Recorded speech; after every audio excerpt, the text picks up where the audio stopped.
Hey and welcome to Neverwinter with Aragon. So with module 22, we've had our Elven battle armor enchantment completely removed, meaning we lost about 40% of our stamina regen. So in this video, I'd like to go over an update for my build in terms of artifacts. You guys have been suggesting I go and use these new artifacts, which have had their stats adjusted. We can see we have a bunch of them here, and you can see that each of them have the same common thing of giving an additional 15% stamina regeneration. Now, I was of the opinion that this was bugged. They had done this before and they adjusted them down. However, with losing like the Elven battle enchantment for boss fights, or you would use an Eclipse where you would regen all of your stamina instantly, with the loss of those kind of benefits, you ideally want to have these artifacts which have extra stamina gain. Now, there are a wide variety of those. In total, actually 10 of them. However, unfortunately, none of them is really that great to use as your main artifact. So we'll generally only have the luxury of running 2 of them. So which 2 should you be using? Now, you can see I currently just have 8 of them here. I miss 2, and we can check the collections tab to see them. The Beacon of Cimmeral being one of them there. You get this from the Winter Festival. You can upgrade it different to other artifacts, and I would have picked this up if I had known beforehand, but even still, I already have enough artifacts that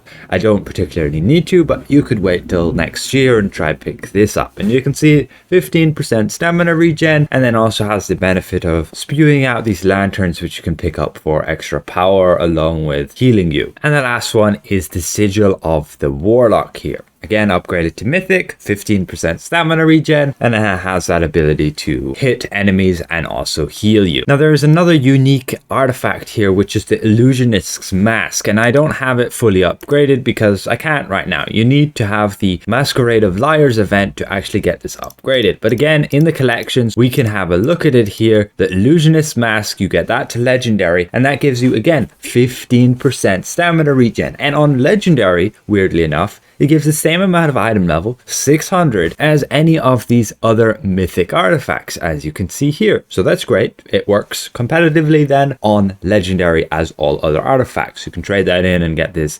Illusionist's Mask, the empowered version, but that doesn't give you any of the stamina regen. So you want to pick 2 of these artifacts, or at least have 2 of these 10 different artifacts that I've mentioned. I can put a quick list on screen here, and you can see out of all of those 10 and what stats they give you. And they also give you a 15% stamina regen when on Mythic, and the Illusionist Mask when on Legendary.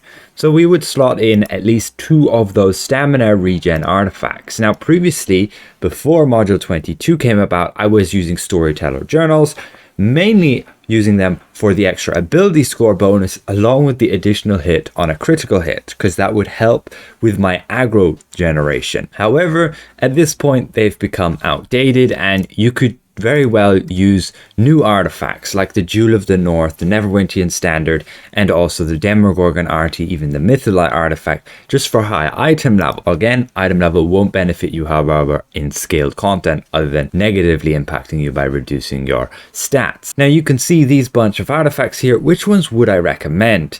Well, technically in an AoE environment, the Gaun's Anvil of Creation is one of the best. It'll basically, when we activate it, you can see we get these kind of doohickeys that will swirl around us. And whenever we're near enough to some enemies, those doohickeys will fly out and actually hit the enemies around you, meaning you can passively gain threat generation. Also, they will last for 15 seconds, which is a significant amount of time, and also giving you the extra shield of 15% of your hit points, which actually stacks with the Paladin shield. But alas, for the rest of the artifacts, sure, there's like the Champion's Banner, there's the Blood Crystal Raven Skull, but again, none of these are going to benefit your party. Maybe the Wheel of Elements, but again, that's going to be only giving 4 people buffs, and also they have to stand in the certain areas. So which ones would I choose? Well, the Champion's Banner is a pretty good one because it has the extra maximum hit points, extra defense, and the extra stamina regen. And those are all defensive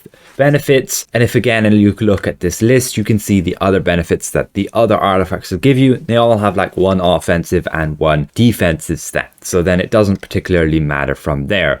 You might want to take like the Beacon of Cymrul and the Blood Raven Skull, because they give awareness as well if you're missing that stat. So when we use 3 of those artifacts, you can see we get a boost to our stamina regen of 45%. Previously, the Elven Battle was giving 40%, so having 3 of those artifacts definitely makes up for that. But again, you'd have to get them upgraded, it's pretty costly, and overall, I haven't noticed such a big difference when I run in the trial without this stamina regen. It helps a little bit just with swinging your at-will, but as the meta is right now, we can't really afford to swing Shielding Strike that much. We have to stay on top of the threat by using Oath Strike, so we don't have much stamina regen as it is, because the base stamina regen on like Oath Strike is significantly lower than like Shielding Strike, which will then get multiplied by your stamina regen rate, which is very helpful. I do see people running with Shielding Strike as their secondary at-will, so you'd have like Oath Strike on left click and then Shielding Strike on right click,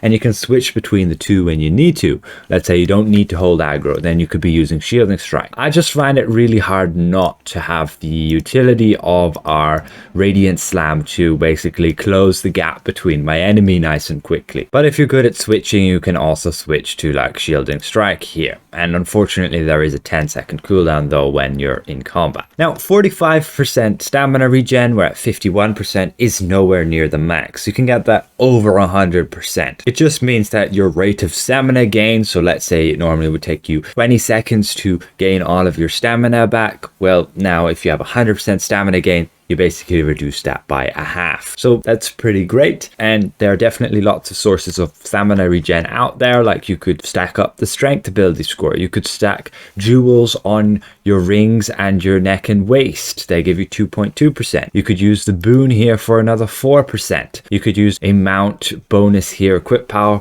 for more stamina gain. I believe there are a few companions which will also aid you in stamina. And then of course there is in the stable section your Gladiator's Guile, which gives you a big boost to stamina gain when your stamina is below 25%. You can gain 10% stamina here, and if you have another Gladiator's Guile, that gets reduced the second one to 5%, and you can have a third one for an extra 2.5%. So you could gain 17.5%, but again, that's only a temporary bonus when your stamina is below 25%. And normally I'm always using this counter power binding oath to basically refill your stamina nice and quickly. And with recharge speed cooldown, you can basically have this up a lot of the time. You can see the duration is 12 seconds. You're continually generating your shield and also hitting enemies who hit you. So overall, that's just a quick update to my build and the list again here of all of the best artifacts you should run as a tank as your secondary artifacts. Don't forget still to run with your artifact, which will complete your set. For me, it's the Refulgent Diamond Pin for this set, in my opinion, is one of the best. Whenever you stand still, you'll gain awareness, and you also gain